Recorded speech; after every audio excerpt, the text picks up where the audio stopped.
Superman might be the most iconic hero in all of comic book history. If you walk down any single street in the world and ask somebody who Superman is, they likely would be able to answer. That is why the DCU Gods and Monsters phase starting with a Superman title is key to starting off this new era correctly, and with the recent casting news about Superman Legacy, I figured it would be as good of a time as any to share my pitch for the DCU's first film. We already know quite a bit about the film, including some of the casting and the vision of writer/director James Gunn. It's planned to release July 11th, 2025, which gives us just 2 years before we can see this new take on one of the most iconic heroes in comic book history. Part of that fresh take will be foregoing the origin story we've seen several times, and instead we will be getting a seasoned Superman who has already settled into Earth. He already works at the Daily Planet, he has met Lois Lane, he is comfortable in his life, and he now just needs to learn how to balance it with his own Kryptonian heritage. This will be heavily based on the All-Star Superman storyline that we'll dive into a little bit later in this video, and Gunn said that his Superman, quote, has to be somebody who has the kindness and compassion Superman has, and it has to be somebody you want to give a hug. All the Supermen have been good, we just have to add to that story. This type of feel to Superman returns us to the Christopher Reeve era, and that will serve as a backdrop for my pitch today. As aforementioned, Superman Legacy will be based off of Grant Morrison's All-Star Superman run. The general storyline of this series deals with Superman's death due to overexposure to the sun, and he completes the 12 trials of Superman while trying to make peace with the world. To begin, Superman rescues Dr. Quintum and his project team from an exploration mission to the sun that was sabotaged by Lex Luthor. Forcing Superman to save the team was a part of a larger plan by Luthor to expose the hero to massive amounts of solar radiation, which worked perfectly. Analyzing this amount of exposure, Quintum tells Superman that he only has a year to live. Meanwhile, Lex Luthor gets arrested as a result of being exposed by a Daily Planet article written by Clark Kent, and faced with his impending death, Clark Kent reveals his identity to Lois Lane,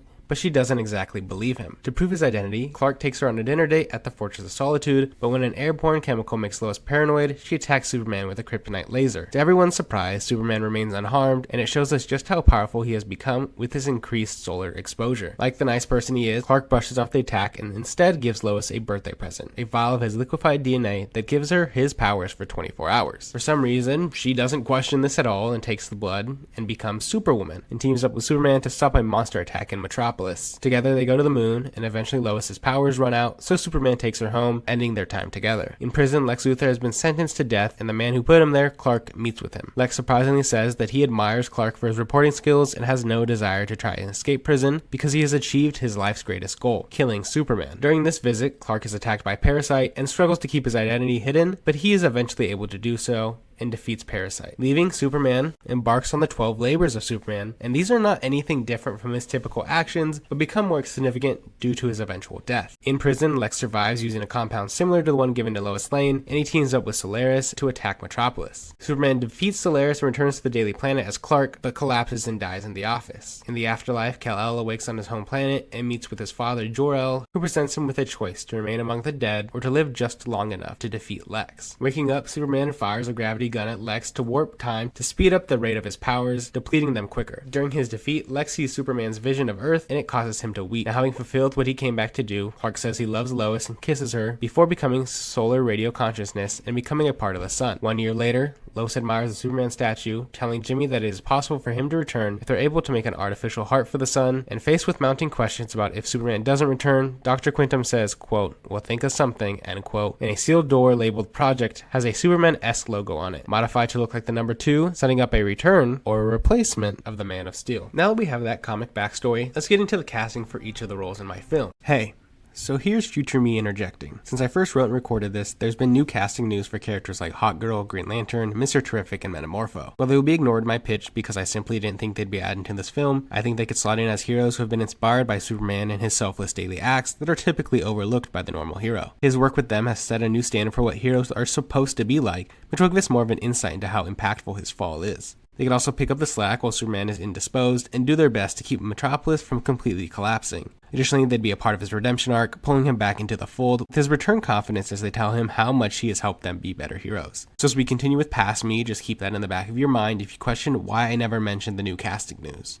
Normally we would start with the titular character of Superman, but since we know that both he and Lois Lane have been cast, we'll go with both of these. So, David Cornsweet will slide in as Superman, and Rachel Brosnahan as Lois Lane. Another character confirmed to be in Superman Legacy is Jimmy Olsen. Jimmy is a photographer for the Daily Planet that is very close to Clark and Lois. He serves as yet another person that helps ground Superman's humanity and gives him a normal man's perspective on everything that occurs. I want my Jimmy to be a little younger than David Cornsweet and be able to play the awe and wonder feeling that we got from Civil War Spider-Man, but maybe not as outward about it, which is why I chose Alex Lothar for the role. Next, Perry White had a rough upbringing and he climbed his ranks within the Daily Planet. He's tough but fair and has a high moral standard. Additionally, he grew up with Lex, which makes the two being around the same age important. That is why I chose Sterling K. Brown for my Perry. And one of the most imposing characters in all of DC Comics, Lex Luthor. Lex is confident with immense charisma. He's also smart and classy while still being imposing. One of the 3 finalists for this role is Alexander Skarsgård, who just got off a run of Succession, playing a character I think could be a very good Lex Luthor. Now for my main villain. That is Livewire, and she has a sharp tongue, strong personality, but is also somewhat of an outcast. I want her to be around the age of Jimmy Olsen so Superman can find similarities in the two, which places her around her late 20s. And this all led me to my Livewire pick, Keke Palmer. My last major character is John Henry Irons, who is similar to Lex. He is smart, strong-minded, and well put together. I want him to be a little younger than Lex, but not so young that he seems like an intern rather than an inventor. This is where my pick, John David Washington, comes in, and with that, we have a full cast for Superman Legacy, so let's get into the film itself. The film opens with an old woman on the news. She says, quote, "Superman is such a good boy. He is just what Metropolis needed," end quote. We then cut to more clips of Superman helping people and their reactions on the news. A young mother who needed help carrying her groceries up to her apartment. A boy looking for his lost dog. A little girl who got her balloon stuck in a tree. Each act compounds on top of one another until we have a full screen of news clips that all say in unison, "Thank you, Superman." Clark Kent, as put together as always, walks into work and is stopped by Perry White. "Kent Lane Olsen, in my office." We meet Lois and Jimmy for the first time as they're all huddled together in front of Perry's desk, and he begins. "There's a surprise news conference at LexCorp Tower scheduled for this afternoon, and I want you all to go down there and cover it." The 3 oblige, and we get some small talk between the 3 of them until the 4th person walks up to them, a podcaster for the now modernizing newspaper, Leslie Willis. She hears of their assignment at Luthor's press conference and scoffs, calling Luthor a misogynistic billionaire, before inviting herself to come with them so she could talk about it for her next podcast about why women should run the business world. Later that day, the 4 of them arrive at the press conference, heading inside as it drizzles outside. Inside is a grandiose display of Lex's wealth, and the packed auditorium is eager to hear his words. The lights cut and a spotlight hits the middle of the stage. Lex Luthor appears for the first time. Hello, thank you all for coming. I'm humbled that you all showed up on such short notice. I apologize for the lack of that advance notice, but I'm sure you all forgive me when you see what I have to share. Luthor steps aside, and on a screen comes a giant PowerPoint with a Superman logo with the words,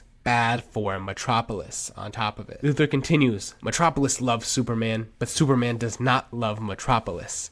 If he did, he would not be putting us in danger every day with his presence. For the last 5 years, Superman has, yes, helped a grandma cross the road and saved a cat from a tree, but he has also brought dangerous aliens to our city. He has brought villains who seek to destroy the very fabric of the city we love. Superman is dangerous. We've always relied on the man who brings us that danger to save us from it, but I say no more. That is why today LexCorp is proud to announce that we are launching our new initiative to save Metropolis. We will build suits for the real heroes of Metropolis to help save them from the threats that Superman brings to our city. The initiative will be headed by Dr. John Henry Irons, and we will have prototypes very soon. Tell Superman that his time is limited because the real heroes have arrived." Voices of reporters overlap one another as he and John Henry Irons are peppered with questions. After the press conference, our group goes to grab food with one another and debrief all they just heard. It takes a while for anyone to break the silence. Nobody really knows how to feel until Leslie finally says, "I hate to agree with him, but Lex was right about Superman. He thinks he's so great, but he's just a macho man who bumbles around and destroys things. A typical meathead." Lois and Jimmy fight back against her words, but Clark just stays quiet. The rest of the meal goes by and the trio heads out while Clark heads to the bathroom. The storm outside starts to get bad, and as the trio make their way to the car, the trees by the diners begin to get uprooted. Clark hears screams from outside and transforms into Superman in the bathroom stall. The tree begins to tip over and hits a power line. Superman rushes over and lays down the tree, preventing it from causing any further damage, but one of the power lines was hit too much and it begins to fall, heading straight towards his friends. He rushes to grab Jimmy and Lois out of the way, but as he goes back to move Leslie away, he is hit by one of the lines and he is shocked. It travels through his fingertips that are just barely still touching Leslie's body, and it travels through her body, rendering her unconscious. Paramedics rush to the scene and take her away, leaving Clark in both literal and emotional shock. A few weeks later, we see a disheveled Superman sitting next to a burnt Leslie who is still in a coma. Her body is burnt and blue, and Superman is clearly pained by the damage he has caused her. He leaves a letter by her nightstand before he flies out the window. The wind hits Leslie's face, and she begins to wake up, causing the machines to go off. A nurse notices she has awoken, and doctors begin to rush in. Confused and afraid, Leslie tries to fight them off before losing her temper and sends shocks all around her, sending the medical staff flying back. Confused by her new powers, a letter flies down and she looks at it. It reads, "I've always wanted to help the people of Metropolis, but now I've put you here in this hospital bed. Maybe Lex was right. I'm sorry. Signed, Superman." This isn't received well by Leslie, and she looks in the mirror to see her scarred body. She is horrified by what she sees, and she storms out of the hospital. Next, we would get into the middle section of the movie, which would consist of Clark telling Lois about how he wasn't ever really a hero. His effects on Leslie showed him that Luthor was right. Superman brings pain to the people of Metropolis. Despite how hard Lois tried, Clark cannot be convinced otherwise. This bleeds into his heroics as he stops doing the everyday help that we saw at the beginning of the movie, and the people of Metropolis begin to see just how important these minuscule tasks were, and just how vital Superman was in maintaining the mood of the city. The whole city begins to become crueler and fall apart at the seams. Meanwhile, Leslie is now known as Livewire and has been terrorizing the city with her powers, trying to get revenge on Superman.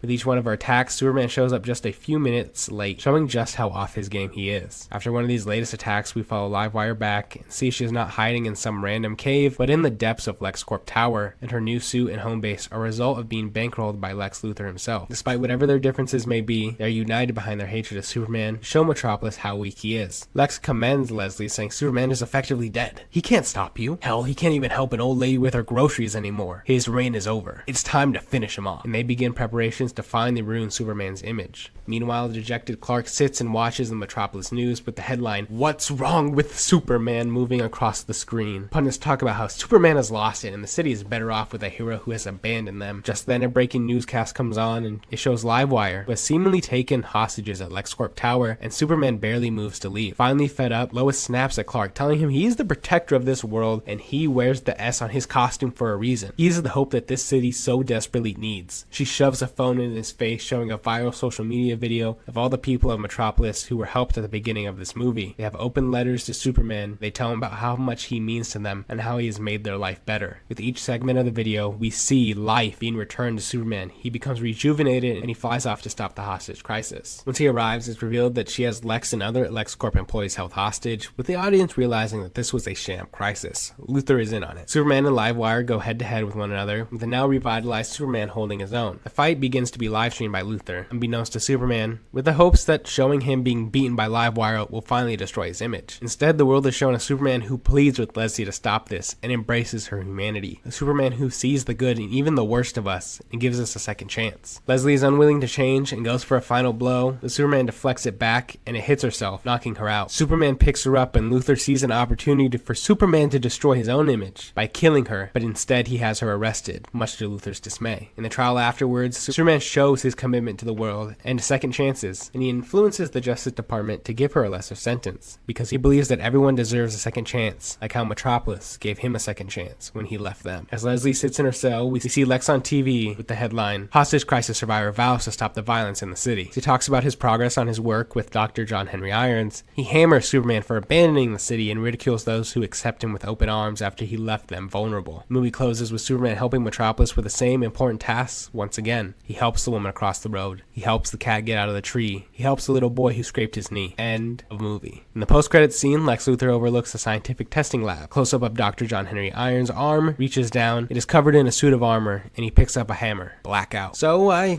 hope you like that pitch. I'm super excited to see what James Gunn has in store for the DCU. This is my first pitch, so they're bound to improve over time. But for now, I'm the Indigenous Nerd, and this has been Ink to Real. Peace out.